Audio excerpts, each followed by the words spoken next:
Bapak, saya ingin menjelaskan tentang politik kenegaraan, corona, dan juga korupsi. Yang pertama ada tentang politik kenegaraan. Yang pertama ada 3 tantangan bersama sebagai masyarakat bangsa dan negara Indonesia yang bersifat strategis elementer. Ketiga tantangan ini pada dasarnya dirumuskan secara garis besar, yaitu membumikan dan menggelorkan Pancasila, memperjuangkan dan memperkuat pencapaian tujuan nasional, dan menandai dan juga memaknai cita-cita proklamasi kemerdekaan negara Indonesia. Semangat dan substansi tantangan ini merupakan tugas dan tanggung jawab bersama di lapisan kepemimpinan dan kemasyarakatan. Kerangka bangun lapisan kepemimpinan dalam konteks ini terdiri dari yaitu yang pertama, kepemimpinan yang memperoleh manfaat dan kepercayaan mandat, maksudnya kepemimpinan yang memperoleh mandat dan kepercayaan elektoral dan dari rakyat melalui proses pemilu, yaitu election. Sedangkan yang kedua adalah kepemimpinan yang mendapat otoritas di luar elektoral, yang pertama atau melalui proses non pemilu, yaitu selection. Tugas luhur dan tanggung jawab moral kedua lapisan ini adalah mengorganisasikan dan menyelenggarakan kemajuan kualitas masyarakat, bangsa dan juga negara, serta pembangunan kewilayahan lokal, regional, dan juga nasional. Perihal mengenai tantangan ini juga merupakan tugas dan tanggung jawab bersama di lapisan kemasyarakatan. Elemen organisasi konstruksi tatanan ini terdiri dari, yaitu yang pertama, organisasi kemasyarakatan itu sendiri, keagamaan, kebangsaan, dan juga kesenian serta kebudayaan, serta juga keolahragaan. Elemen organisasi ini harus senantiasa terpanggil bertugas dan bertanggung jawab untuk melakukan pembinaan dan pengembangan masyarakat. Yang kedua adalah organisasi masyarakat sipil dan organisasi non pemerintah. Unsur komunitas ini mesti selalu terpanggil, juga bertugas dan bertanggung jawab untuk melakukan pendampingan dan pemberdayaan rakyat. Yang ketiga adalah partai politik. Elemen institusi ini pada dasarnya memiliki fungsi-fungsi strategis yang harus terus-menerus berlanjut dan bertahap untuk melakukan pendidikan, pelatihan, dan pengkaderan politik anggota. Yang keempat adalah perguruan tinggi dan lembaga pendidikan. Hakikat komunitas ini sejatinya bertugas dan bertanggung jawab untuk melakukan perorganisasian dan penyelenggaraan pendidikan kewarganegaraan. Tantangan untuk membumikan dan menggelorakan Pancasila untuk memperjuangkan dan memperkuat pencapaian tujuan nasional untuk menandai dan memaknai cita-cita proklamasi kemerdekaan NKRI tahun 1945 pada gilirannya dapat teratasi dan tercapai ketika diilhami dan dilalui dengan prinsip dan sikap perjuangan, keberanian, dan juga ketekunan. Prinsip dan sikap ini adalah sebuah prinsip dan sikap politik kesucian, yakni sebuah politik kenegaraan yang berbasis pengabdian demi kebajikan umum dan juga keadaban publik. Prinsip dan sikap ini juga merupakan prinsip dan sikap yang tanpa dan minus kepentingan pribadi, kepentingan kelompok, dan juga kepentingan sektarian, dan tidak ada kepentingan sesaat, kepentingan pragmatis, dan juga kepentingan primordial. Doktrin politik kenegaraan model ini juga secara etik, moral, tidak bertumpu pada watak kekuasaan saja semata, tanpa diperuntukkan dan dipersembahkan bagi keutamaan nilai-nilai Pancasila dan ketentuan-ketentuan Undang-Undang Dasar 1945.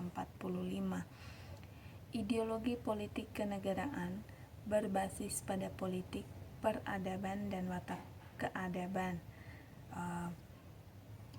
Ketika yang dikumandangkan dan digelorakan adalah politik, peradaban dari watak keadaban, maka salah satu kualitas pengabdian yang selalu ditampilkan dan ditumbuhkan adalah nilai normatif dan juga tindakan nyata yang akan perjuangan, keberanian, ketekunan, ketulusan, keluhuran, dan juga kebaikan. Politik kenegaraan yang sesungguh-sungguhnya dan sejati-jatinya adalah politik tugas panggilan pelayanan yang berintikan dan berorientasi dalam bumi Indonesia Raya. Inti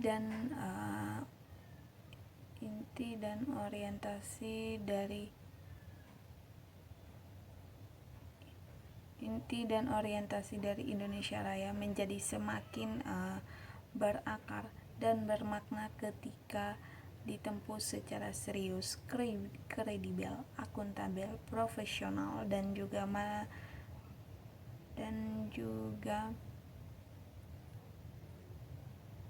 maksimal melalui dan dengan jalan ideologis dan terang. Di sini saya akan membahas lanjut tentang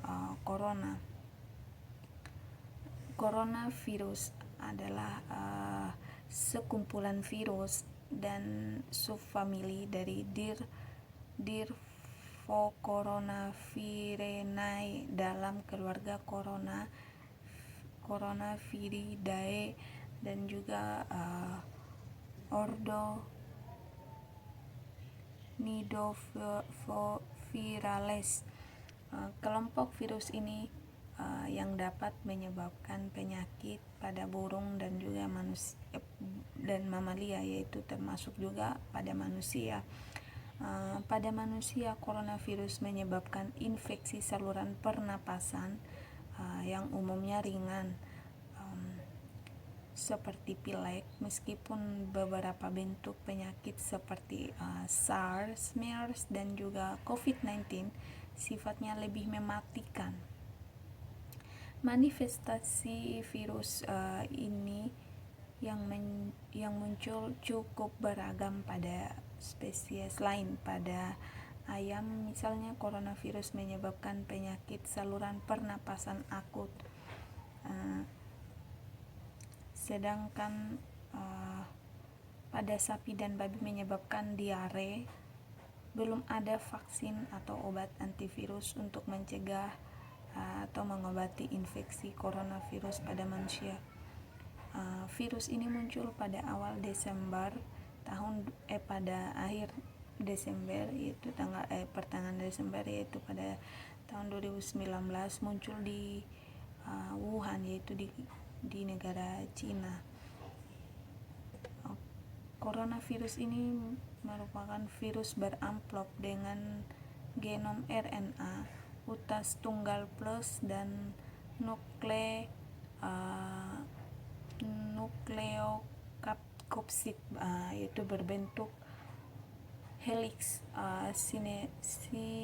simetris. Jumlah genom coronavirus itu sendiri adalah berkisar antara 27 sampai dengan 34 kilo pasangan basah, itu terbesar di antara virus RNA yang diketahui. Penularan coronavirus dari manusia ke manusia diperkirakan yaitu terjadi melalui kontak langsung dalam jarak dekat via tetesan kecil atau percikan atau juga droplet dari saluran pernapasan yang dihasilkan penderita saat bersin dan batuk.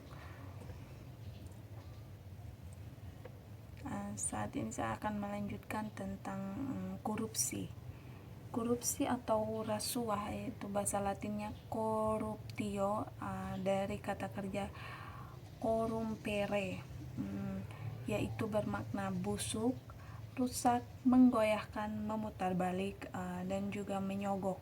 Adalah tindakan pejabat publik, baik politisi maupun pegawai negeri, serta pihak lain yang terlibat dalam tindakan itu yang secara tidak wajar dan tidak legal menyalahgunakan kekuasaan dan kepercayaan publik yang dikuasakan kepada mereka untuk mendapatkan keuntungan sepihak. Dari sudut pandang hukum, tindak pidana korupsi secara garis besar memenuhi unsur-unsur sebagai berikut. Yang pertama adalah perbuatan melawan hukum, penyalahgunaan kewenangan, kesempatan atau sarana, dan memperkaya diri sendiri, orang lain, dan juga korporasi, dan merugikan keuangan negara dan perekonomian negara. Jenis tindak pidana korupsi di antaranya, tetapi bukan semuanya, yaitu adalah memberi atau menerima hadiah atau juga janji yang berat, yang juga berupa penyuapan. Yang kedua adalah penggelapan dalam jabatan, dan yang ketiga pemerasan dalam jabatan, dan yang keempat ikut serta dalam pengadaan bagi pegawai negeri atau juga penyelenggara negara, dan yang kelima adalah menerima gratifikasi bagi pegawai negeri atau penyelenggaraan negara. Dalam arti yang luas, korupsi atau korupsi politis adalah penyalahgunaan jabatan resmi untuk keuntungan pribadi. Semua bentuk pemerintahan rentan korupsi. Dalam praktiknya, beratnya korupsi berbeda-beda, dari yang paling ringan dalam bentuk penyalahgunaan pengaruh dan dukungan untuk memberi dan menerima pertolongan, sampai dengan korupsi. Dalam beberapa penjelasan mengenai politik kenegaraan, corona, dan juga mengenai korupsi. Sekian dan terima kasih.